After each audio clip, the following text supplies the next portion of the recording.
Muchas gracias por tu invitación.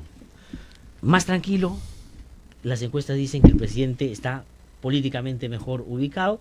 Hace un tiempo era verdad que no se podía hablar de estas cosas porque uno podía decir está aprovechando políticamente el desastre, pero los hechos o las cifras dan cuenta de que la gente está valorando el comportamiento del gobierno en la atención, por lo menos en esta primera etapa de la emergencia al mismo. ¿Cuál es su sensación? Sí, felizmente ha habido un reconocimiento, Glatzer, al trabajo hecho por el presidente y su equipo de gobierno, y esto nos da, digamos, oxígeno, aire, respiro. Ojalá que se mantenga y podamos construir sobre esto que parecería ser un hipo, digamos, ¿no es cierto?, una tendencia sostenible en el tiempo, ¿no es cierto?, que garantice el reconocimiento de los esfuerzos que está haciendo el gobierno y de la calidad de gestión que tenemos. ¿Cuál sería, digamos, el acierto sería, y le pregunto por eso, que se vea desde esa perspectiva? Es decir, ha sido un momento en el que le dan una aprobación al gobierno y vamos a ver cómo canaliza esa aprobación en adelante. Pero ¿cuál sería un error? Digamos, teniendo en cuenta también que el presidente es el mismo, no ha cambiado y puede tener algunas cosas a favor, pero también algunos problemas en contra. Bueno, creo que tener la iniciativa es fundamental, dar muestra del trabajo en equipo, tener al gobierno en la cancha, como se ha dicho, no solo al presidente, sino a sus ministros en contacto directo con la gente, resolviendo los problemas in situ. Yo creo que ahí están, digamos, y además convocando a la unidad del país, ¿no?, en torno a los grandes objetivos nacionales. Creo que la reconstrucción lo seguirá haciendo.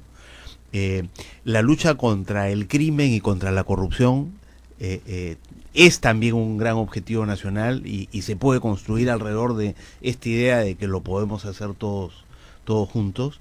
Creo que la gran tarea de la recuperación económica es otro gran objetivo nacional, al igual que la revolución social. Es decir, ahí están, yo creo, las grandes líneas de trabajo y las grandes metas del gobierno, alrededor de los cuales se puede construir, como digo, una idea de unidad nacional para hacer realidad esas metas de acá al bicentenario, ¿no? De lo que se trata es que el gobierno mantenga la iniciativa, ¿no es cierto?, y se muestre activo ante la opinión pública y en contacto con la gente, como lo han hecho ahora, pero la el emergencia. gobierno, digamos, es el presidente, son sus ministros, son sus ideas, son sus parlamentarios, y es su relacionamiento con otros sectores, entre ellos la oposición, por supuesto, que también va a querer poner una agenda. Pero yo quería situarme un ratito en el presidente. El otro día se generó todo un debate, y aprovecho que usted está acá y conoce mucho los temas de seguridad ciudadana, por este dicho del presidente que hay que colgar a los rateros, y él dijo que para procurar un desarrollo sostenible hay que colgar a los rateros. Entonces, digamos, se dividió en dos el asunto. Uno, ¿cómo puede ser el presidente que aliente al delito? Está llamando al linchamiento, lo está legitimando. Y la otra es no, es metafórico, en realidad está diciendo que estemos atentos al uso de los recursos para que se avise ahí donde hay un problema. Pero yo quiero salirme de ese esquema y plantear otro. No es otro que le quiero decir, como que el presidente ahora puede entender que está a 11 puntos más, que está mejor, y que empiece con esas frases que antes ya le han hecho daño, o el chiste, digamos, fuera de lugar, o la broma que no se entiende, o el doble sentido, o el humor inglés, que lo termine, digamos, más bien jalando hacia abajo cuando le ha costado construir lo que tiene. Y yo he entendido esa expresión metafóricamente, ¿no? El presidente está diciendo que si queremos ser un país moderno, digamos, no podemos caer en la corrupción y tenemos que ser implacables contra la corrupción y el crimen. No es primera vez que lo dice. Así lo he entendido yo. Ya. ¿No? De acuerdo, porque en la práctica, espero además, que se entienda, porque, digamos, no tiene nada que ver el llamado a la justicia por mano propia, no tiene que ver nada con lo que ha venido haciendo el gobierno estos 8 meses, ni con la mano dura, al contrario. Sí. Lo que estamos demostrando, ¿no es cierto?, es que podemos enfrentar a las organizaciones de extorsionadores y de sicarios y al crimen en general en el marco de la ley, fortaleciendo el Estado de Derecho con trabajo de inteligencia, ¿no es cierto?, de primer nivel. Eso es lo que estamos demostrando, ¿no? Eso no tiene nada que ver ni con la mano dura, ni con declarar los estados de emergencia, ni con los militares en la calle, ni con los escuadrones de la muerte. Entonces, si no ¿Qué es lo que se asocia con esta idea de colguemos, ¿no es cierto? Si no es eso, entonces, ¿qué es y cuánto puede perjudicar eso que empieza a caerle mal a la gente? Porque tampoco es un momento en el que estamos como para esas cosas, ¿no es cierto?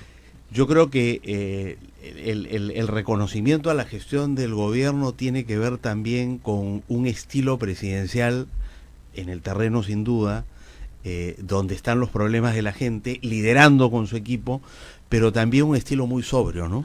Y austero en el uso de las palabras, y cuidado en las expresiones, y más bien serio. Sí. ¿Y usted cree que las circunstancias han como empujado al presidente a que administre mejor ese estilo para presentarse de esta manera? Es que yo creo que la tragedia obligaba a un estilo muy, muy sobrio, ¿no? Ajá. Ojalá que lo mantenga. Y yo estoy de acuerdo en que, digamos, no le hace bien al presidente, a su imagen y su popularidad, más bien este estilo bromista, ¿no es cierto? Ajá.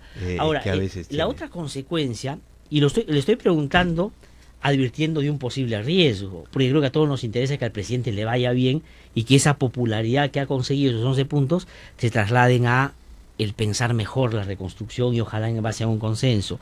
Es esto de que otros también suben en el propio gabinete. Si uno evalúa a los ministros, suben en aprobación, el ministro del Solar está arriba, la ministra Romero, el ministro Nieto, o sea, todos han subido. Entonces hay una valoración no solo del presidente, sino individualmente de quienes están trabajando con él, el primer ministro. Eso tiene una ventaja, que tienes un equipo sólido que la gente ya empieza a reconocer.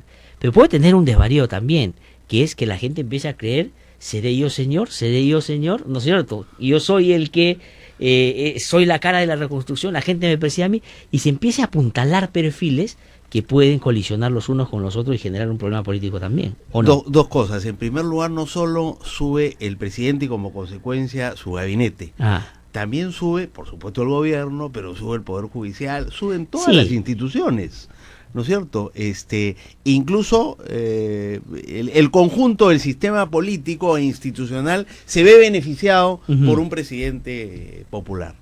Ahora, yo no veo esa posibilidad de que esto genere, ¿no es cierto?, disputas dentro del equipo de gobierno. Yo veo un equipo bien afiatado, bastante unido, ¿no es cierto?, sintonizado entre sí. No veo que hayan disputas. Entonces, digamos, pero ha habido matices por lo menos en la proyección en torno a cómo va a ser la resolución y las cifras de la misma, al punto de que el ministro de Economía ha tenido que hacerle recordar a su colega de Defensa: oye, acuérdate de los mandamientos del presidente, no te metas en un sector que no es tuyo. Pero, o sea, lo que voy es... Pero no exageremos. Yo he escuchado esa entrevista a Nieto, y Nieto dice: mira, yo de estas cosas no sé, ¿no? Pero por ahí podría ser, ¿no? Y levanta la cifra bien por encima de lo que el ministro Torne ha venido diciendo, que está alrededor de 3.000 millones de dólares, ¿no? En términos políticos, sí podría pasar. Nieto ¿Usted cree que no? Ha dicho: oye, no, yo no sé de estas cosas, pero creo que fue un error de él meterse a dar cifras. Acá quien da las cifras económicas es el ministro de Economía. Pero no creo que haya ahí una disputa ni entre Nieto y Torne, ni entre Nieto y otro. No estoy planteando tensiones en el sentido de que van a partir del gabinete. Si digo, cuando las estrellas empiezan a circular y unas empiezan a brillar más que otras, pues uno tiene que ser, digamos, la estrella del sur, ¿no es cierto? Y ahí pueden empezar un poco esos matices. Sí, eso es natural en política, ¿no? Pero la verdad que no lo veo. Veo un equipo bien afiatado, con bastante armonía interna. No he visto hasta ahora, en estos 8 meses, disputas importantes, que por ahí puedan aparecer de repente, pero no hay ninguna señal para que uno diga: oye, cuidado, ¿no? Evitemos este riesgo, no, salvo que tú lo hayas visto. No, digamos. Creo que este ejemplo que pones no tiene nada que ver con eso. De acuerdo. Se dice que el ministro Salvador Solar, por ejemplo, es una persona ya proyectándose en el futuro. En fin, pues, no quiero entrar a ese tema porque me parece que hay otro que quiero preguntarle, que usted ya adelantó hace un ratito también. En el gabinete de Salvador, ¿no? Está haciendo una excelente gestión, además, como ministro de Cultura. ¿Es un capital como ministro o es un capital político para más adelante, pues inclusive puede ser ministro? Como ministro y un capital político, sí, ¿no? Yo creo que ha sido un excelente jale. Y este anuncio del concurso del Premio Nacional de Literatura me parece una excelente iniciativa. Yo creo que está haciendo un gran trabajo. De acuerdo. Congresista Gino Costa, usted mencionó que el tema de la reconstrucción, si bien es cierto, va a ocupar un lugar importante en el trabajo que este gobierno tendrá que hacer hasta finales del mismo, tiene que convivir con otros problemas, a más ofrecimientos que el gobierno hizo, y se le ha complicado. ¿Cómo se puede hacer para, siendo importante el tema de reconstrucción, que no consuma todos los esfuerzos, porque la economía se tiene que recuperar, la seguridad ciudadana se tiene que recuperar. Usted mismo ha dicho todo el tema de esta inyección social, esta revolución social que ha habido el presidente. ¿Va a ser posible o hay que ser un poco más modestos también en la proyección de lo que es posible hacer en términos de esos temas, como ya se está hablando en la economía, que no se va a crecer como se pensaba? Yo creo que lo que te obliga a la reconstrucción es a priorizar aquellas áreas más golpeadas por la tragedia, ¿no? Pero las prioridades seguirán siendo las mismas. Agua y saneamiento, fundamental. Todo lo que es infraestructura, todo lo que es vivienda, ¿no es cierto? Los programas de vivienda popular ya anunciados por el gobierno anteriormente. Entonces tendrán que ser abordados con prioridad en las áreas afectadas por los huaicos y las inundaciones. Pero es verdad que demandará más recursos, ¿no es cierto?, de los que habíamos previsto. Felizmente el presidente ha insistido mucho en que no sobra la plata, pero hay, digamos, recursos. No estamos muy endeudados, ¿no es cierto? Nuestras variables macroeconómicas son bastante buenas. Hay un margen para hacer un esfuerzo e inyectar recursos fiscales en la reconstrucción que sirvan también para la reactivación económica del país, ¿no? Ahora, es verdad que los recursos son fundamentales, pero también lo es el aparato estatal que va a llevar adelante las acciones en este y otros temas. Es decir, la dedicación no solo es de recursos, sino, digamos, de cómo el gobierno le mete cabeza a unas cosas más que a otras. Claro, hay ministerios y sectores que están funcionando, inclusive al margen de cualquier cosa que tenga que ver con la reconstrucción, pero eso no va a ser suficiente si uno quiere mostrar resultados hacia el final, ¿no? La economía, por ejemplo, ¿qué cosa es lo que han discutido? ¿En la bancada tienen alguna posición ya en torno a cómo se tienen que administrar esos temas? Porque las proyecciones del gobierno son optimistas al 2.93, pero ayer escuchaba a varios economistas que dijeron, yo creo que 2.3, 2.5 máximo, y un 0.5 en la economía es un montón de plata, ¿no? Mira, nosotros tenemos plena confianza en la gestión del ministro Torne. Sabemos que está haciendo todo lo posible por garantizar el mayor crecimiento económico que se pueda conseguir. La meta era casi 5, la hemos reajustado un poquito debajo de 4 y se ha tenido que volver a reajustar después de los huaicos y las inundaciones, ¿no? Acuérdate que también el tema de Odebrecht y las brasileñas ha afectado la inversión en infraestructura. Pero yo creo que por ahí creceremos 3% y si crecemos esa cifra, estaremos igual liderando el crecimiento en América Latina. No te olvides que este es un fenómeno regional. Y buena parte de ese crecimiento va a tener que ver con la inversión pública, ¿no? Y tú ya ves los distintos anuncios para inversión en infraestructura, inversión en vivienda. Todo eso es parte del esfuerzo reactivador que está empujando el gobierno y el ministro Torne, y nosotros respaldamos plenamente esas iniciativas. Pero ese escenario de una inyección, además que va a tener que ser rápida, porque el tema de la reconstrucción no es que se puede pensar de aquí a 10 o 15 años. La gente necesita que se le vayan dando señales lo más pronto posible. ¿Cuánto espacio pueden dar o cómo evitar que los espacios sean menores para el tema de la corrupción también, que es una de las preocupaciones que el presidente ha expresado? Bueno, ese es un gran desafío, ¿no?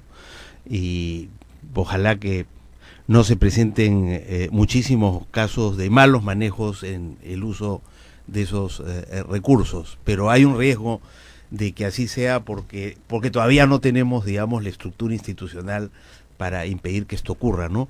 Y la mejor demostración es la cantidad de alcaldes y la cantidad de gobernadores regionales investigados, procesados y condenados. No, justamente por eso es que le pregunto, porque tampoco es que se le puede achacar, inclusive en los temas de prevención, la responsabilidad solamente al Ejecutivo por no haber hecho probablemente lo suficiente, sino los índices de inversión en las regiones son muy bajos en este tema y los índices de corrupción, inclusive en esos temas, son muy altos en términos de lo que uno esperaría pues en un gobierno que ha aprendido un poco de su historia corrupta, ¿no?, en los últimos años.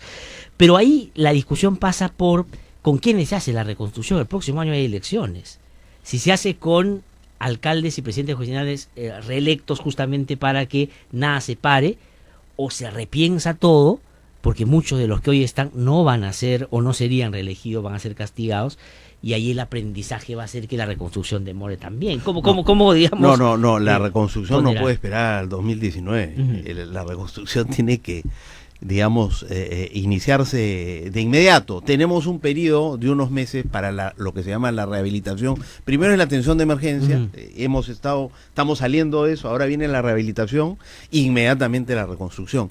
Esta semana el primer ministro Fernando Zavala va al Congreso, Sí. el martes para hablar con la Junta de Portavoces y el jueves parece que va al Pleno a presentar precisamente el plan de reconstrucción. O sea que ya estamos en eso, no podemos esperar al 2019 y hay que trabajar con las autoridades locales y regionales que tenemos. No, de acuerdo, pero hay un dato que es muy concreto. Hay elecciones el próximo año. Sí. Y usted sabe que las elecciones solo tienen que ver con que una vez que te elija, los que entran tienen un periodo de aprendizaje para continuar o hacer otras cosas. Si no es que se retrae el gasto, la gente ya no quiere invertir, la gente se cuida, efectivamente hay cosas que pasan, y eso, digamos, es de denominador común cuando estamos en esta situación.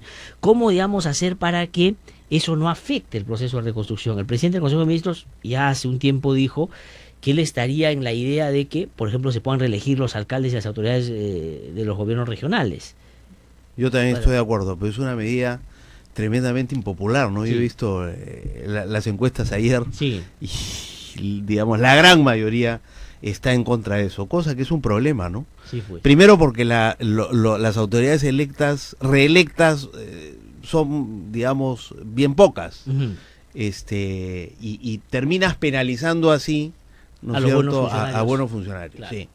Pero vamos a ver qué nos dice el premier Zavala esta semana en el Congreso y vamos a conocer su plan y abrir una discusión en torno a ello. Ahora, los gobiernos locales y regionales sin ninguna duda tendrán un rol importante, pero el gobierno nacional también. No, en sin el duda. proceso de Va a reconstrucción, tener que ¿no? sentar ahí. Hoy día en una entrevista en el diario Gestión, su colega Luis Galarreta, que es el vocero de Fuerza Popular, dice que tampoco es que se la crean tanto, porque le pregunta el periodista Carlos Inostroza, le pregunta sobre, de acuerdo a la encuesta, no la de Ipsos, sino la de Datum, que se publicó hace algunos días, que Keiko Fujimori se ha aprovechado de la emergencia. Un 48% cree que se ha aprovechado de la emergencia. Y él dice, pero felizmente hay un 52% que no ha sido contaminado con la información basura que maneja el sicariato de redes desde la PCM. Zavala resultó ser una especie de Montesinito, porque paga gente con plata de los peruanos para mover las redes. Lo sabe todo el mundo. Me lo ha dicho gente de adentro, porque para su mala suerte desde el gobierno de Humala y Kuczynski nosotros tenemos gente adentro que nos informa todo. La verdad que no sé a qué se refiere. Y debería presentar las pruebas, porque es una acusación bien grave. Sí. Que este gobierno, digamos que primero que el primer Zavala sea un Montesinito, ¿de dónde saca eso? Por favor. De manera que yo le pediría que presente las evidencias o que se calle la boca, la verdad. Ujú.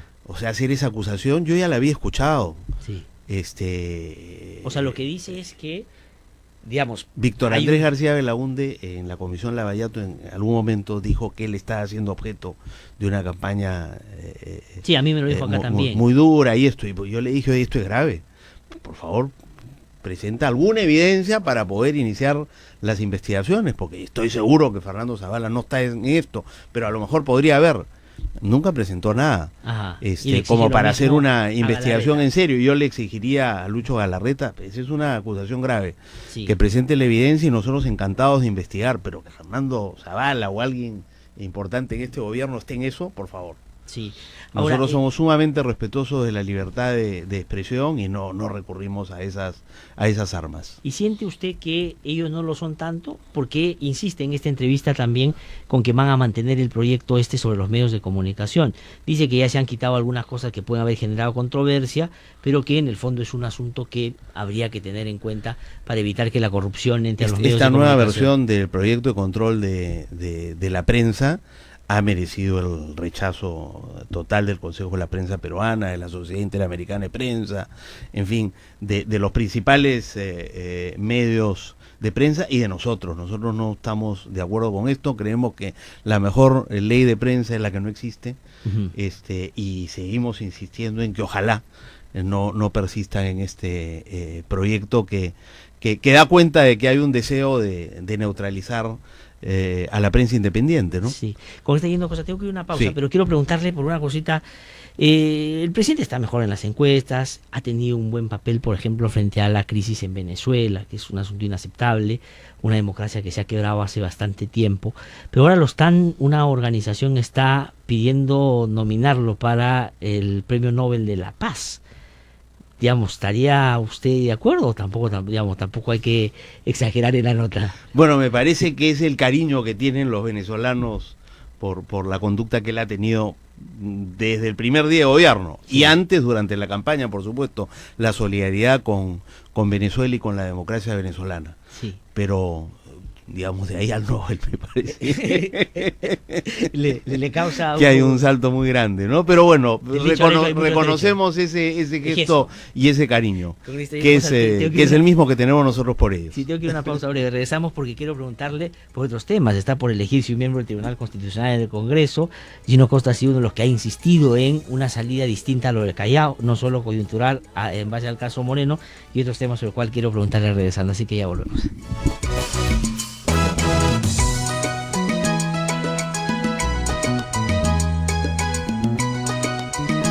A ver qué pasa el siguiente. Buenos días, señorita. ¿Usted es el que viene para el puesto de administrador? Sí, soy licenciado en administración. No se moleste, joven, pero usted está en silla de ruedas. Y la verdad, aquí nadie puede estar ayudándolo a cada rato. Pero no es problema. Además, aquí no hay rampas. Todas las cosas están hechas para gente normal, pues qué pena. A ver, ¿qué pasa el siguiente? Las personas con discapacidad tienen las mismas oportunidades para estudiar, trabajar y divertirse como lo hacen todas las personas. La discapacidad no es incapacidad. Tus derechos no se tocan.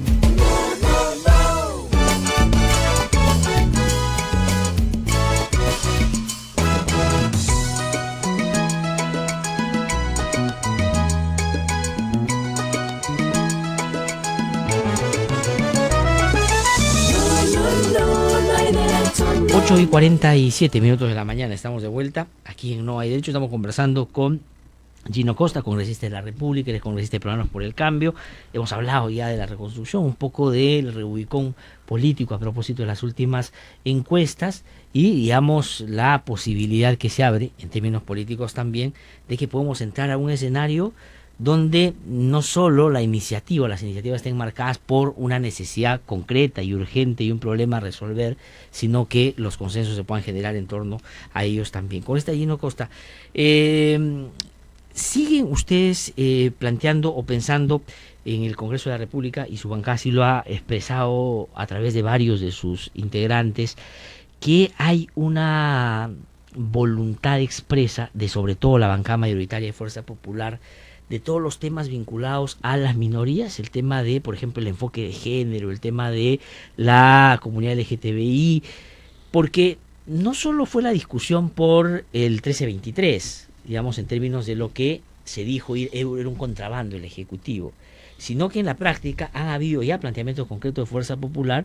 de borrar todo ese tema de varios otros decretos legislativos, de por lo menos 4, y eso ya no es luchar contra el contrabando, ¿no es cierto? Es, digamos, ya una voluntad expresa. ¿Cómo ven, cómo evalúan eso? ¿Van a insistir? La ministra ha dicho, no, nosotros si no sale por ahí lo vamos a poner de todas maneras en el Plan Nacional de Derechos Humanos. Sí, yo creo que hay que insistir porque proteger a minorías especialmente vulnerables tiene que ser un objetivo de la política gubernamental, de la política de derechos humanos del gobierno, pero de la política de seguridad también, Glatzer. Todo lo que está referido a la protección de digamos, personas que en razón de su orientación sexual o de su identidad de género son especialmente vulnerables es, digamos, fundamental para nosotros, y vamos a insistir. En efecto, tú has dicho que en 5 decretos legislativos el fujimorismo ha hecho el esfuerzo por excluir cualquier referencia a la orientación sexual y la identidad de género. Y eso nos parece que expresa pues una digamos, vocación poco democrática, y un desdén por proteger a minorías que requieren una protección especial. Nosotros insistiremos en el Congreso y haremos todos los esfuerzos para darle a esos sectores la protección y el cuidado que se merecen. Ahora, pero eso no es posible si es que no convencen a buena parte de la mayoría, porque digamos se aprueban estos con votos y si ellos se muestran sólidos, aunque en esto han tenido matices, ¿no es cierto? Digo, el fujimorismo, pues no van a poder sacar adelante y va a borrarse de un plumazo. Intentaron con que saliera del currículo nacional, luego de la 1323 y luego de estos otros decretos. ¿Y a qué cree usted que se debe eso? ¿Es solamente, digamos, una cuestión en base a determinados principios o valores, o como se ha dicho de repente, al empeño y sometimiento a determinados sectores que apoyaron en la campaña del fujimorismo, que hoy, digamos, están mostrándole un poco la factura? Sí, yo creo que, digamos, esa es la explicación, ¿no? Hay sectores muy conservadores que han apoyado la campaña de Keiko y están cobrando la factura ahora, haciéndole un tremendo daño, ¿no es cierto?, al esfuerzo precisamente que tuvo la lideresa de Fuerza Popular de reposicionar al fujimorismo, ¿no es cierto?, la Keiko de Harvard, que buscaba mover Fuerza Popular un poco más al centro del escenario político, que es lo que ellos necesitan para poder ganar elecciones, sí. Porque los sectores radicales, bueno, tienen, digamos, el respaldo de ellos más o menos asegurado. Pero parecería que más bien han cambiado de enfoque, diciendo que ya 2 campañas perdieron por tratar de descafeinarse un poco, y más bien lo que hay que hacer es regresar un poco a los orígenes, porque lo que expresa Galarreta con el punto de vista que ya comentó hace un rato, o este tema de las minorías, o los temas de libertad de expresión, o los temas de la imposición de sus votos frente a asuntos claramente sensibles para la opinión pública,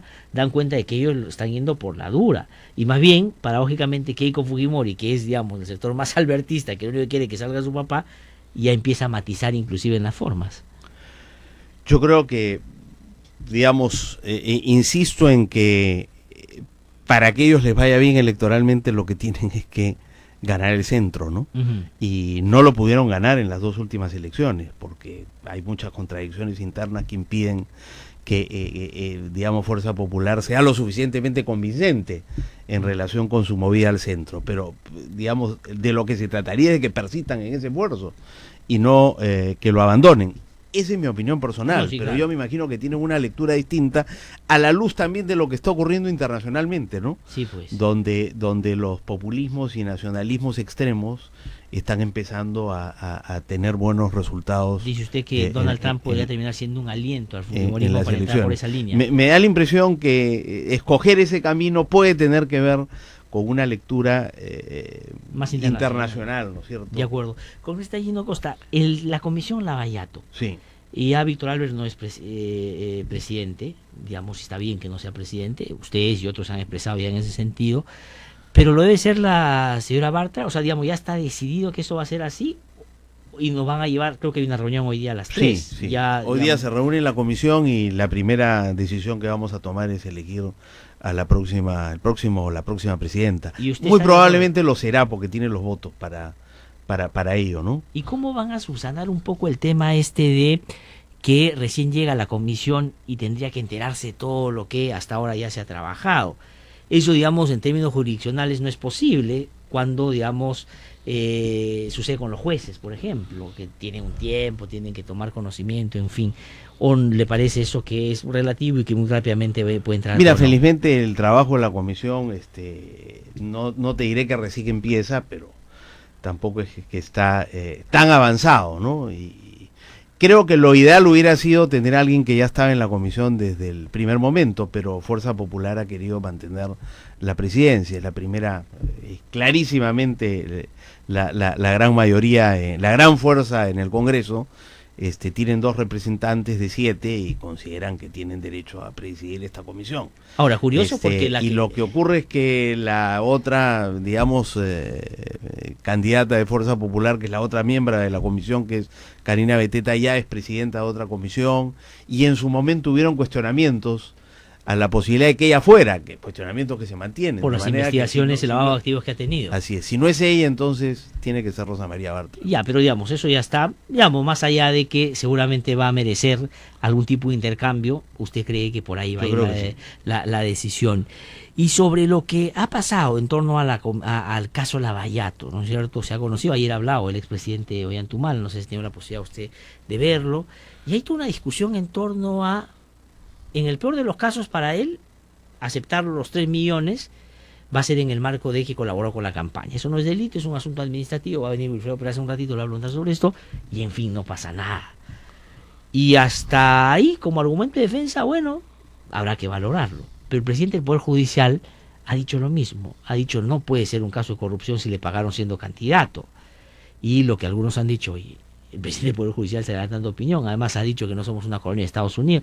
Le pregunto por eso, el presidente del Poder Judicial, sus declaraciones, ¿ayudan, no ayudan, complican?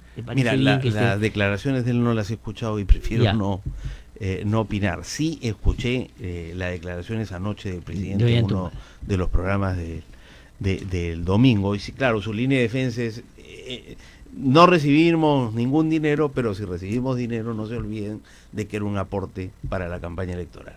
Ajá. Y hay normas establecidas sobre eso que son bien benevolentes para quienes las vulneran, ¿no es cierto? Sí. Ahora, no sé qué cosa sobre esto estará pensando el Ministerio Público, ¿no? Pero creo que lo que queda por demostrar, y eso significa investigar con mayor profundidad el caso, es qué relación puede haber habido entre este aporte y acciones adoptadas por el gobierno de Ollanthumal frente a Odebrecht. Sí. Y había que ver qué relación hay con la concesión que se le otorgó por el gasoducto. Sí. ¿No es cierto? Y acuérdate que el proyecto inicial era un proyecto de 1.300 y terminamos con un proyecto de 7.300. Se metió en un lío Ollanthumal, ¿no? Ayer con ese juego de palabras, porque él dijo, nosotros paramos Kuntur y no le dimos la concesión. O sea, pararon un proyecto que y después le dieron 1.300. Y le dieron 897.000. Que ya era el proyecto de Kuntur de 1.300 era de Odebrecht. Sí. Lo había comprado Odebrecht. Claro, no era inicialmente Odebrecht, pero Odebrecht lo compró, claro. Pero dejan ese proyecto de lado sin cobrar la carta de garantía por $77 millones. Sí. Y deciden, ¿no es cierto?, embarcarse en un proyecto de 7.300. ¿Qué gana Odebrecht? Es verdad que es un proyecto que incluye no solo la construcción de la obra, sino también su gestión y mantenimiento a lo largo de 30 años. Entonces eso eleva y casi un poco, el doble de kilómetros. Pero digamos, el costo de la obra pasa de 1.300 a 4.000 o 4.500. Sí. O sea, a eso tú le agregas el mantenimiento y la gestión, llegas a 7.300. O sea, que hay que explicar por qué se dio ese salto y cómo justificar y si hay una conexión. Y si hay una conexión entre eso y los 3 millones de la campaña. De acuerdo. O algunas otras obras de inversión que no fue la única obra que se le dio a Odebrecht durante esos años. Ahora, por la metodología que parece el Partido de Trabajadores y otros, es verdad, en Brasil, tuvieron con estas empresas brasileñas, porque Lula era un embajador de Odebrecht y esta, digamos, no hay que poner... basta con, digamos, ver las imágenes de Lula viajando por el mundo. El que le dice a Odebrecht y págale a los 3 millones financian la campaña de Humala. Ya, de acuerdo, pero justamente por eso. Entonces, Humala lo que dice es, nosotros sí teníamos una identificación ideológica con ellos, nosotros no podemos negar, ideológicamente éramos muy cercanos. Mi pregunta es posible diferenciar el vínculo ideológico de la práctica corrupta de este sector que parece a su ideología la habían incorporado ya esta alianza con estos empresarios justamente para expandirse en algunas zonas de Sudamérica sobre todo, o América Latina? Me parece muy difícil, ¿no? Una cosa viene con la otra. Y como te digo, hay muchísimos grandes proyectos de infraestructura que se le dieron a Odebrecht. Ajá. Y hay simplemente que establecer la relación entre el financiamiento de la campaña y algún favorecimiento en estos otros proyectos, ¿no? Ahora, cuando le dieron la plata a Ollanthumal, él era candidato, pero no era el candidato que tenía las mayores posibilidades. Es verdad.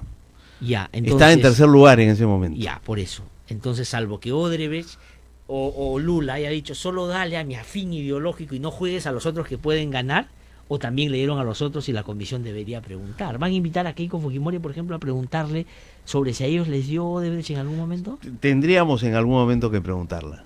Sí. Invitarla, perdón. Para preguntarle, Pablo claro. Kuczynski también.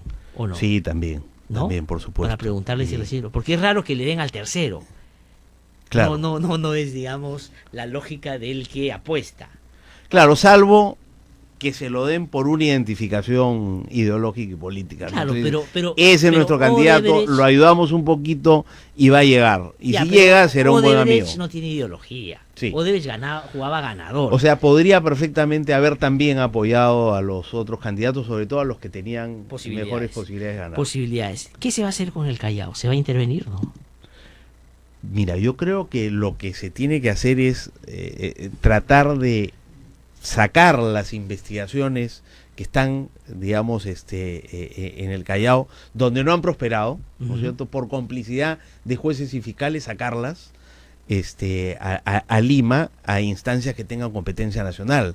No sé si es las fiscalías de crimen organizado o las fiscalías anticorrupción con competencia nacional. Creo que eso es lo que hay que hacer en el más corto plazo, para garantizar que todas esas investigaciones que se iniciaron por informes, por ejemplo, de la Contraloría, nosotros hemos encontrado que hay más de 50 informes de la Contraloría, que han encontrado irregularidades y hechos de corrupción graves que han sido remitidos al Ministerio Público del Callao y han quedado ahí, digamos, archivados en el Ministerio Público o en el Poder Judicial. Entonces, lo primero que hay que hacer es sacarlos para poder investigar a fondo todas estas irregularidades a lo largo de casi 20 años. Eso es lo primero que habría que hacer. Y eso es lo que se hizo en Ancash. Sí.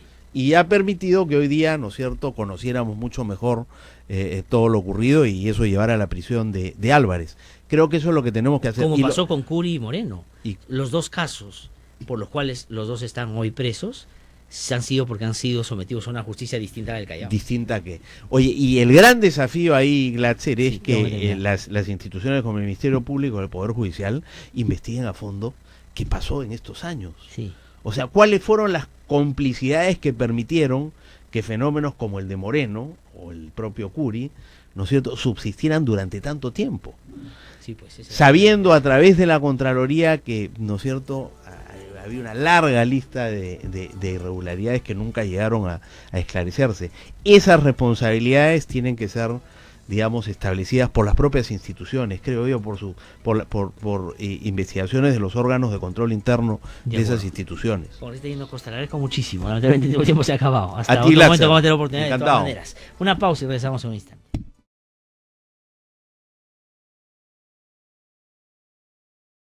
No hay derecho, no